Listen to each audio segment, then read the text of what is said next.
जिंदगी का सफ़र एक ऐसी कहानी। आपने ये तो सुना होगा कि जिसको भगवान पैसा देता है उसको दिल नहीं देता, और जिसको दिल देता है उसको पैसे नहीं देता। इस दुनिया में दो तरीके के आदमी होते हैं। एक जो सिर्फ पैसा कमाते हैं लेकिन उनको हुक्म नहीं होता ऊपर वाले का कि वो उस पैसे को खर्च करें या यूज कर सकें, और एक जो यहाँ पर पैसा भी कमाते हैं और अपनी लाइफ को एंजॉय भी करते हैं। और ये कहानी हमें हमारे फादर साहब, हमारे बाबूजी सुनाया करते थे। एक छोटा सा शहर था जहाँ पर एक सेठ जी रहा करते थे। उनका काम था लोगों को ब्याज पर पैसा देना, और अच्छा खासा काम था उनका। काफ़ी नामी आदमी थे उस शहर के, और लोग बाग जिनको ज़रूरत होती थी उनसे पैसा लिया करते थे ब्याज पर। लेकिन थे अव्वल दर्जे के कंजूस। ना ही ज़िंदगी में उन्होंने कभी अच्छा कपड़ा पहना, ना ही कभी अच्छे खाना खाया, और दान पुण्य करने का तो सवाल ही पैदा नहीं होता। बहुत ही कंजूस, हर तरीके से पैसे बचाने की नीयत रहती थी उनकी। और एक दिन एक आदमी सेठ जी के पास आया और उसने कहा मुझे कुछ रुपयों की ज़रूरत है। सेठ जी उनको जानते थे, उन्हीं के शहर का आदमी था। उन्होंने कहा जितने रुपयों की ज़रूरत है आप लेके जा सकते हो, और उन्होंने उसको रुपये भी दे दिए। और वो आदमी उन रुपयों को लेकर एक बड़े शहर में आ गया, और वहाँ पर आके उसने अपना व्यापार शुरू कर दिया। शुरू में तो वो 2-3 महीने बाद उस शहर में आता, उनको ब्याज भी दिया था और उनके हाय हेलो भी कराता था। लेकिन जैसे जैसे उसका काम बढ़ता गया, उसका आना छोटे शहर में कम होता गया, और वो आदमी अपने काम में इतना बिजी हो गया कि वो पिछले 1 साल तक वो शहर में आया ही नहीं। सेठ जी का पैसे भी नहीं दे पाया वो। तो सेठ जी ने सोचा चलिए जाकर पता करें आदमी के क्या हाल हैं, और उससे पैसे लेकर आए अपने। एक दिन वो तैयार होकर अपना चले गए शहर में। सेठ जी के पास उस आदमी के घर का एड्रेस था। वो ढूंढते ढांढते उसके घर के एड्रेस पर पहुंच गए। उसके घर को देखकर सेठ जी हैरान हो गए। इतनी आलीशान और इतनी खूबसूरत कोठी बनी हुई, और बाहर दरबान खड़ा हुआ, जिसको उन्होंने कहा कि मैं आपके सेठ जी से मिलना चाहता हूँ। तो दरबान थोड़ा सा हंसा कि उसने देखा पुराने से कपड़े पहने हुए बंदे इसने, और चप्पल भी कोई ढंग की नहीं पहनी हुई।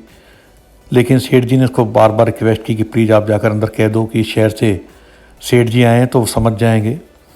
दरबान को कुछ रहम आ गया। उसने कहा अच्छा ठीक है आप रुको, मैं अंदर खबर भिजवाता हूँ। और दरबान ने जब अंदर खबर भिजवाई तो उस आदमी ने कहा उनको लेकर आइए आप सेठ जी को, हमारे शाह जी हैं वो। सेठ जी को देखकर वो आदमी बहुत ही खुश हुआ, बहुत रिस्पेक्ट की उनकी, और उनको बहुत अच्छे तरीके से उनकी आवभगत की। एक से एक अच्छा खाना पीना उनको खिलाया, उनके लिए नए कपड़े नई चप्पलें भी मंगा के दी। उस आदमी का मानना था कि आज मैं जो कुछ हूँ सेठ जी की वजह से हूँ। अगर ये मेरी उस वक्त मदद ना करते, रुपये मुझे ना देते, तो मैं शहर में आकर अपना व्यापार कैसे करता, और आज वो करोड़ों रुपये कैसे कमाता। तो वो कहीं ना कहीं शुक्रगुजार था सेठ जी का भी। उस आदमी ने सेठ जी की काफ़ी रिस्पेक्ट की, काफ़ी आदर सम्मान दिया, सारा शहर भी घुमाया। और सेठ जी ने देखा कि आदमी की तो बहुत मौज है, कितने सारे नौकर चाकर हैं इसके घर पे। और सेठ जी ने देखा कि सुबह काफ़ी लोग इनके घर पर आए हुए थे। कोई स्कूल वाला था जिसको चंदा चाहिए था, किसी की बच्ची की शादी थी, और वो उन सब की मदद भी कर रहे थे, दान पुण्य करके पुण्य भी कमा रहे थे। सेठ जी ने कहा कि मुझे वापस अपने शहर जाना है। उस आदमी ने उनका सारा हिसाब किताब कर दिया, सारा ब्याज भी दे दिया, और जो उनकी असल रकम थी वो भी दी। लेकिन सेठ जी ने कहा असल रकम आप रखी रखो और आप ब्याज देते रहो अगर आपको ज़रूरत है। और वो आदमी मान भी गया कि आपके पैसे से मुझे काफ़ी बरकत हुई है, तो ये पैसा काफ़ी भाग्यवान है।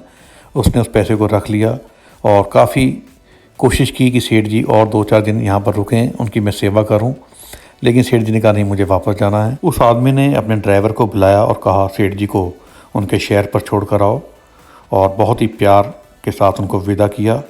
सेठ जी जब अपने घर आ चुके थे, घर आने के बाद सेठ जी ने सोचा कि ये आदमी जो हमसे पैसे लेके गया है, कितनी अच्छी लाइफ ज़िंदगी जी रहा है वो। अच्छे से अच्छा खाना, अच्छा से अच्छा पहनना, लोगों के दान पुण्य भी करना, मदद भी करना, नई नई गाड़ियाँ, इतनी अच्छी कोठी, कुल मिलाकर वो अपनी ज़िंदगी को पूरी तरह एंजॉय करना। और एक मैं जिसने सारी ज़िंदगी इतना पैसा कमाया लेकिन ना कभी अच्छा खाया, ना कभी अच्छा पहना, ना किसी की मदद की, ना कोई दान पुण्य किया। उसके मन में कुछ ख्याल आया, और अगले दिन वो जब दुकान पर पहुंचा तो उसने कहा मैं भी जैसी लाइफ वो जीता है वैसे ही लाइफ अब गुजारूंगा। अगले दिन सेठ जी जब दुकान पर पहुंचे तो उनका व्यवहार कुछ बदला हुआ था। उन्होंने जो कस्टमर आया उसको चाय भी पिलाई। उसने कहा कुछ पैसों की छूट कर दो, तो उसको छोड़ भी दिए पैसे। मुनीम बड़ा हैरान और बड़ा परेशान था। एक भिखारी आया, उसको भी उन्होंने कहा इसको पैसे दे दो। तब भी मुनीम बड़ा परेशान कि ये इतने कंजूस जिन्होंने कभी ज़िंदगी में 1 रुपया दान ना दिया हो, ये पैसे भी छोड़ रहे हैं, चाय भी पिला रहे हैं और भीख में भी दे रहे हैं।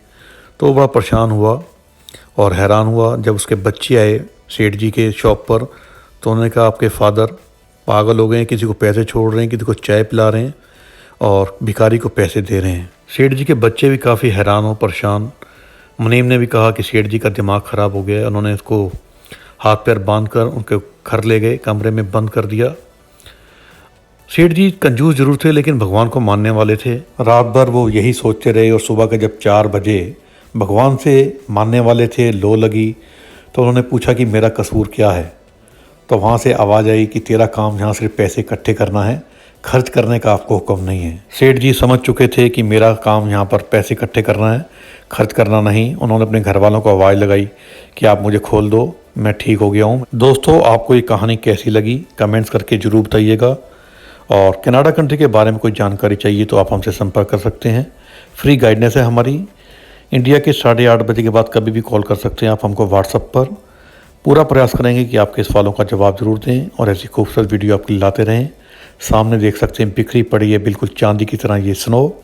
फिलहाल दीजिए इजाज़त, मिलते हैं आपको किसी नेक्स्ट वीडियो में। तब तक के लिए बाय, जियो।